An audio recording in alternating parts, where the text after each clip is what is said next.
Welcome back everyone to the Hello World Guy, and this is episode number 14. And well, hopefully this is the last one, but we might do a bonus episode in the next one in which we will add sound effects because our game currently lacks that. That's just a bonus extra thing, but we are going to finish our level system in this video.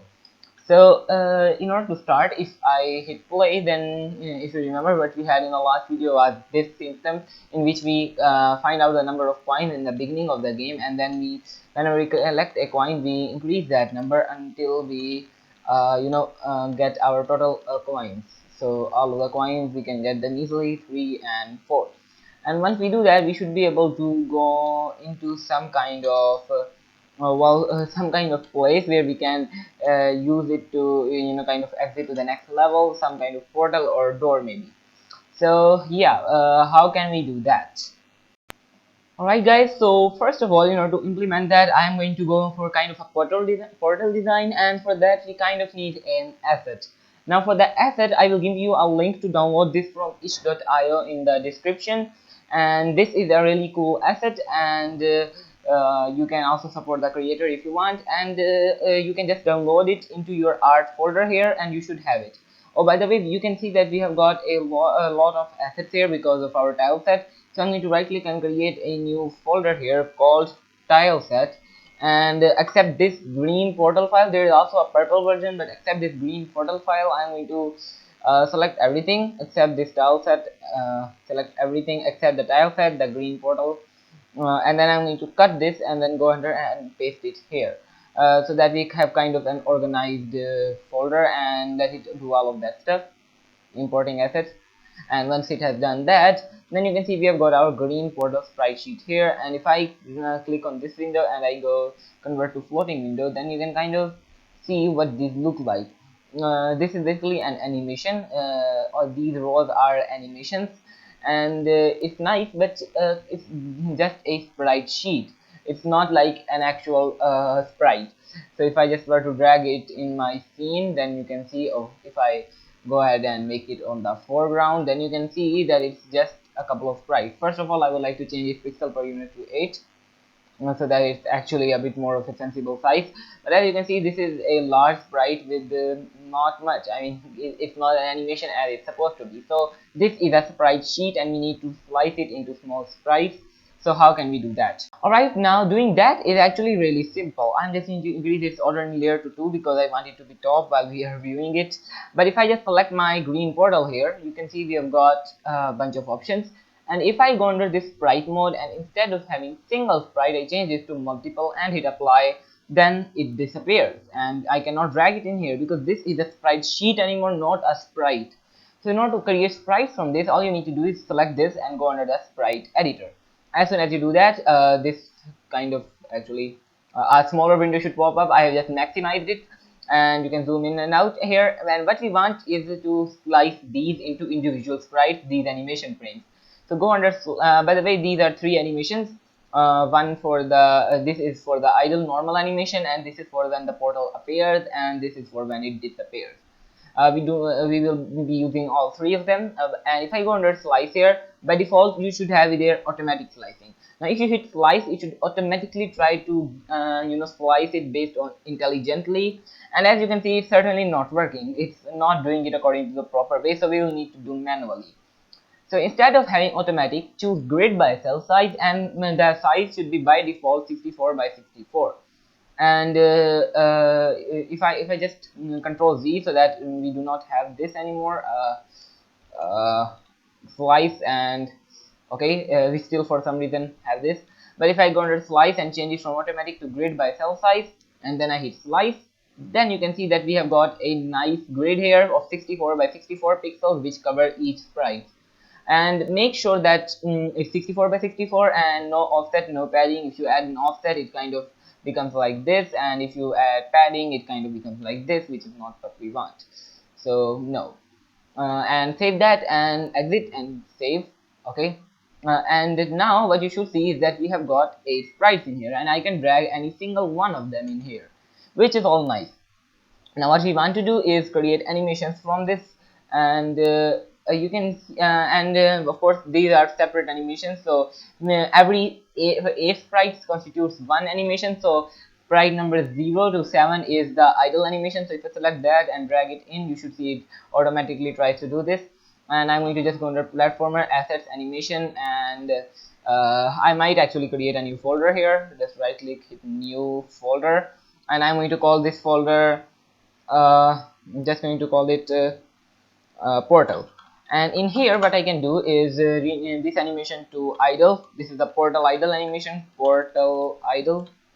And save that, and that works. And if I just make sure that you delete the sprite sheet object, because that doesn't have a sprite anymore, and I'm going to select this and make sure its order in layer is 2. We do not want this to be drawn on top of the player. And if I were to control 6 to under animation window, and I were to put this here, and you should, and if I were to hit play, then you can see that the animation is certainly displaying all nice. So you can see that it's kind of applying unnecessary smoothing here. We will fix that in a second. First of all, let's just create other animation. Okay, so I'm just going to go here and select this object, and you can see we have got portal idle here. Create new clip, and I'm going to rename this to portal underscore uh, appear. We are going to add the disappearing animation later because we don't need it right now. So just select from 8 to 15. This is one is 15, so select from 8 to 15. Those are the animations we need, and just drag it into the animation window. I'm just going to dock it here so that I can actually drag these inside and then go back here. And if I were to hit play right now, oh, that's too fast. Change its size to something like half a second. Yeah, that's nice. And I think that looks pretty good. So we have got portal idle here, like this, and we have got portal appear here like this. So yeah, that is really nice. Now we have got our animations done. We are going to add disappear later. So now we can get to actually adding the logic. And first of all, I would like to remove this unnecessary smoothing effect here. That looks really bad. This is kind of a pixel art thing, so we don't want that. We want it to be crisp like this. Now turning this blurred image into a crisp one like the player here or the enemy here is really simple. You just select the original sprite in your project folder, the image, and here you can see we have got filter mode here, which is set to bilinear. We have also got trilinear here, which doesn't make much of a difference. But if you change that to point no filter, then it should change to perfectly crisp, and that's nice. And now you can see this is the appear animation and this is the idle animation, and that's really nice. Now one thing that I want to do is go under animation and then portal, and make sure that the portal appear animation is not set to have loop time, and the portal idle animation does have loop time. And this portal, I'm going to just rename this to portal the animator, and then I'm going to open this animator. Now by default it should go to the appearing animation. Okay, and that awaiting animation should right click, and actually we do not need that. We do not need the transition. Just right click and set it as a layer default state. Then you can make a transition from this to the portal idle. Now if I go under this arrow here, you can see we do not want any transition duration and an exit time of 1. So when this animation has completely completed, then we are going to move on to the idle animation, and that animation is going to loop on forever. So just to see if it works, currently it's not out in our view currently, so I'm just going to go to transform and increase its x a bit until it's kind of in our view, and then I'm going to full screen and hit play to see if it works. And you can see that this animation appeared, and then it went on to the other animation, and that is pretty nice.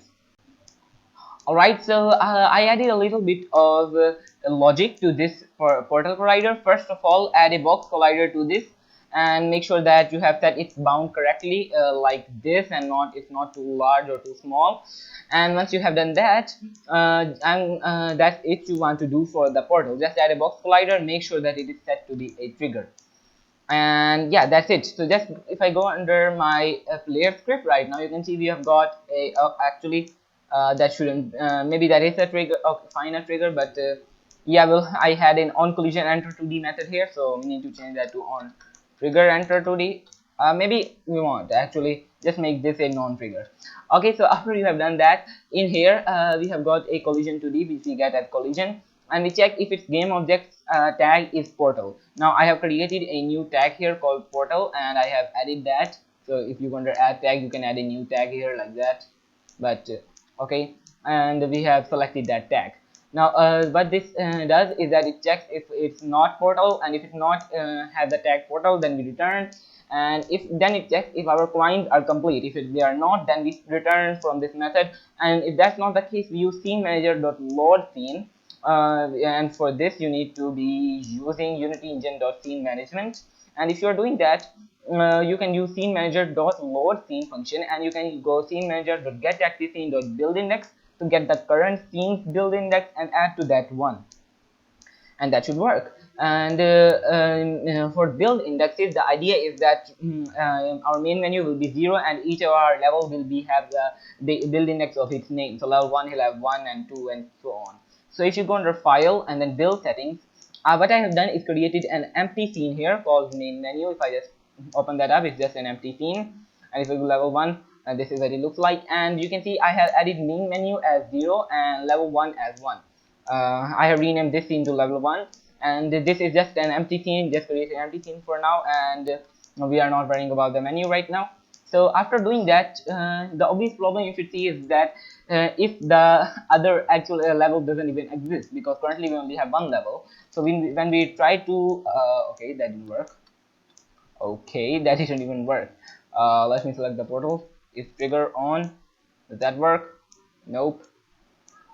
Okay, let's test that, and it does not work. So that means that we will have to change this to on trigger enter. Actually, we can rename leave this at on collision enter, and go ahead and add a rigid body to this, because you know for on collision enter to work, both must have a rigid body 2D attached. Just make it kinematic. We do not want any movement. And now if I hit play, then this should work. So let's see. Okay, does not work, surprisingly. Okay, for some reason it does not work. Okay, we haven't collected all our coins, and when, I'm just going to collect all my coins by jumping up, collecting this one, collecting that one, and collecting the one down here, and then just kill this guy. Okay, that's nice. You just saw that effect here. And then I'm going to go ahead and collide, and you can see that as soon as I do that, you can see that scene with build index 2 couldn't be loaded because it has not been added. And that's a problem, that when scene does not exist, then we will still try to load it. So we need a workaround for that. Now checking that is really simple actually, and what I have done here is created an integer called next build index, which I have set to this value, the current scene's build index plus 1. So that's because we need to use this value multiple times. You do not want to, you know, call the function again and again. It just makes the code a little bit messy. And here we need to add a singular if statement. Here I'm going to check string dot is null or empty, and for the value I'm going to give it, we are going to use a class called scene utility dot get build index by get scene path by build index. Now what this does is that it gives us the, now there are a couple of other solutions there might be, but this is I think the best one for now. And what this solution is that we basically check if we get this, we use this scene dot get scene utility dot get build scene path method to give, we give the build index, and then it tries to find a scene in the folder and the path of the scene with the same build index. It kind of gives us the name, and we, if it is null or if it is empty, and no not here because we want that, and that means that the scene doesn't exist. And if it does exist, then all we want to do is load it. So this should actually work. So yeah, what I have done is actually in the level 2 that I just created, I have removed my I have removed the background so that you can recognize it when it actually appears. And when I go under this, it doesn't work. I haven't collected my coins, and once I do that, let me just kill this guy. I kind of hate him. Okay, and I'm going to go up here, collect this, go down here, collect this, collect that, go here, and then get ready. And as soon as I touch it, I get into the next scene, the scene number 2.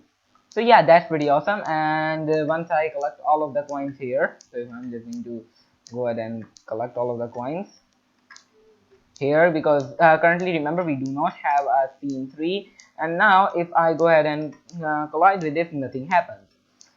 Even though we should be showing some kind of end screen, and we will do that in the, but that's for the next video. And I wanted to actually only add the next video as a bonus, as I said in the beginning, but I think we'll have to make the menu in the next video, because that's an important thing. I kind of forgot about that, so we'll do that in the next video. Currently in this video there is only one more thing I would like to do, and that is that these portals should only appear only when the player actually gets the when the player actually I mean that the player actually collects all coins, only then these should appear. It should not even be visible before that. So now so that's actually really simple to implement, so let's get started doing that. So to begin with, I'm going to go under my player script, and I'm going to have a reference to that. So in here, after we have got all of our headers here, I'm just going to add a new header here called uh, you know uh, I guess level management, level, I just call it level progression. And in here we only want one serialized field.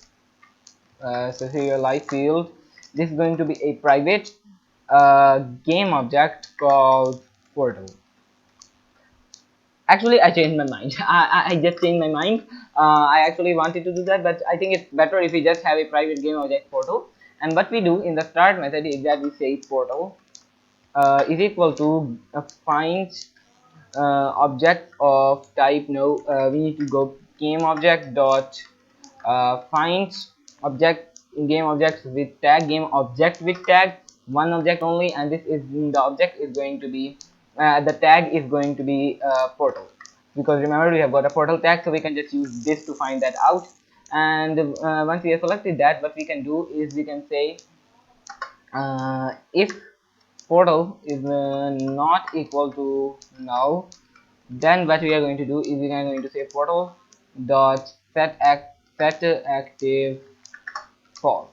All right, that should work. So we are going to set it to be not active in the start, and once we actually collect all of the coins. So how will we know when we do that? Well, in the coin selected function, we are going to go here and check if coins is if our current coins are greater than or equal to the total coins, then what we are going to do is we are going to say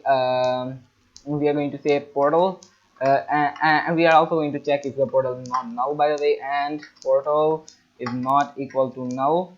Then we are going to say portal dot set active to be true, not false. Now let's test that out. Let's go under here, and what I'm going to do is actually select the portal and move it somewhere here, or selecting the coin and moving it in front of this here, so that we can actually see when we collect the last coin. This is going to be the last coin we collect. So if I hit play now, then you will see that my player is working, and I can go up here, and that's another bug that we will fix in the next video maybe, because sometimes when you're jumping at the same time, the animation kind of confuses whether to which animation to go in, because you have got like two of them and both are correct.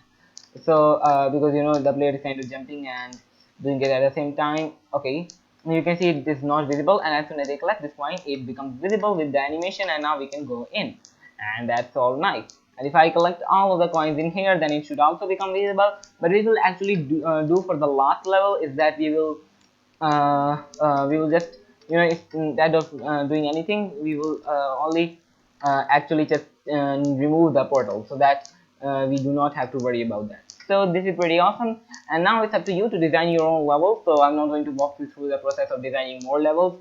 Just do it according to your own creativity, and I will see you in the next video. Make sure to like and subscribe, and bye.